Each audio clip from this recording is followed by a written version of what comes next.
Hey guys, welcome back to my channel The Curious Palate. This is Vidya Shivalingam. Today we will be making crispy fried chicken wings.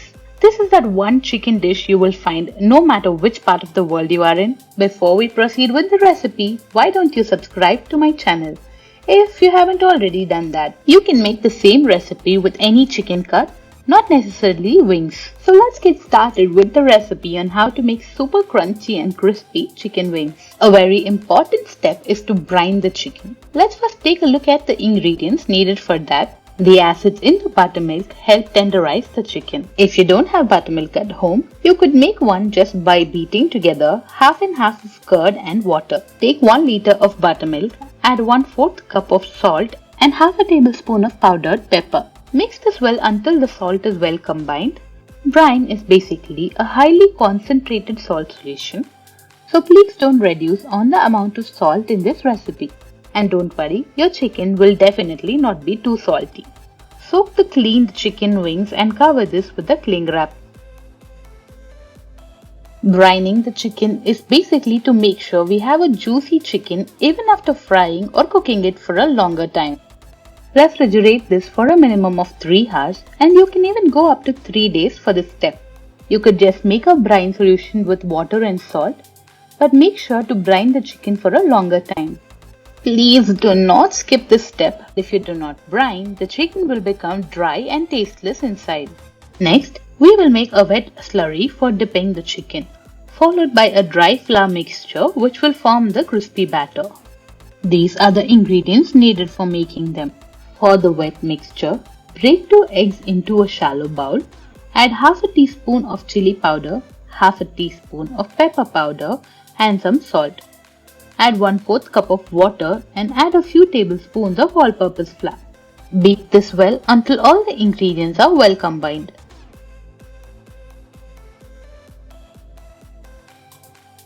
Add a teaspoon each of garlic powder and onion powder. These are completely optional. You could substitute the garlic powder with some grated fresh garlic as well. Mix them well and set aside. Now for the dry mixture, take a large bowl and add a cup of all-purpose flour and 1 cup of potato starch. If you don't have potato starch, you could also use cornflour or cornstarch. Next, add the remaining garlic powder, onion powder, chili powder, pepper powder and salt. Mix them all well. Make sure there are no lumps, and if needed, you could also sift them. The garlic and onion powder are optional in this as well, so don't be worried or skip making this just cause you don't have them. That's it. Set this aside. Get the chicken out of the refrigerator. It has been soaking in the brine solution for almost 4 hours now. Get rid of the brine mixture.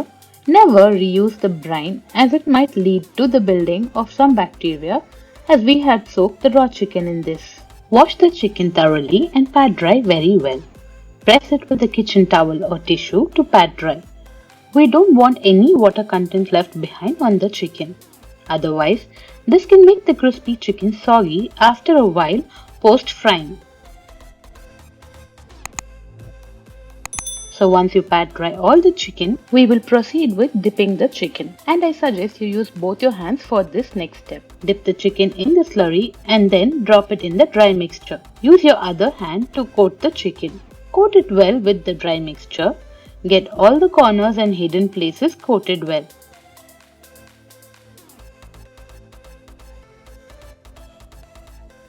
And for some extra crunch, let's repeat this step. Dip the chicken again in the slurry and the dry flour mixture and set them aside for 10 to 15 minutes for the batter to set in well. If you like a thin layer of the batter in the chicken, then do the dipping only once. Meanwhile, set a pan and oil to heat on high flame. Once the oil is hot, drop a few pieces of chicken and be very careful while you do this. It's going to splurt and bubble a lot, so drop the chicken away from you. And preferably use a pair of tongs unlike me. We will be double frying the chicken. The first fry will be on medium heat for approximately 12 minutes. As these are whole wings that I have used. If you're using smaller pieces of chicken, then you can reduce the cooking time to approximately 8 minutes. Keep stirring the chicken to avoid any brown spots and to get even color on the chicken. Fried chicken also reminds me of Bangalore style fried chicken, which is also called as chicken kebabs in the southern parts of India. So comment and let me know if you would like to see how to make them. After 12 minutes, remove the chicken and set it aside. Do not do this over a paper towel, as this will generate steam and make the chicken soggy. So use a strainer, or if you have a cooling rack, then place them on it. Fry the remaining batches the same way. Then we can proceed with the second fry. Before dropping the chicken for the second fry, allow the oil to become hot again. Keep the stove on medium-high to high flame for the second fry. This time, we are frying only for crispness and color. Remember, the chicken is cooked well, so we will not cook it for too long. Cook each side of the chicken for 1.5 to 2 minutes. That should be enough to get them crisp and to get that lovely golden color of fried chicken. Turn it over and let it cook on the other side. Remove the chicken and again place them over a wire rack or in a strainer for it to cool down.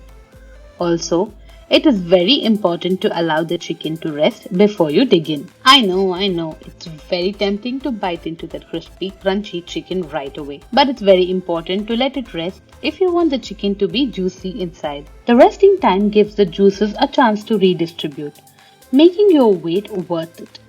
You will be rewarded with the best juicy inside and crispy outside chicken you have ever tried. And that's how we make the all-time favorite crispy chicken wings. These are so yummy and well seasoned, there is absolutely no need for any sauces or dips. You could just serve them as is. And once you try it, you will definitely thank yourself for brining that chicken. I hope you guys like this recipe and will give it a try. Please like, share and comment for any feedback or queries. And don't forget to subscribe to the Curious Palate and click on that bell icon so you don't miss out on any recipe from me.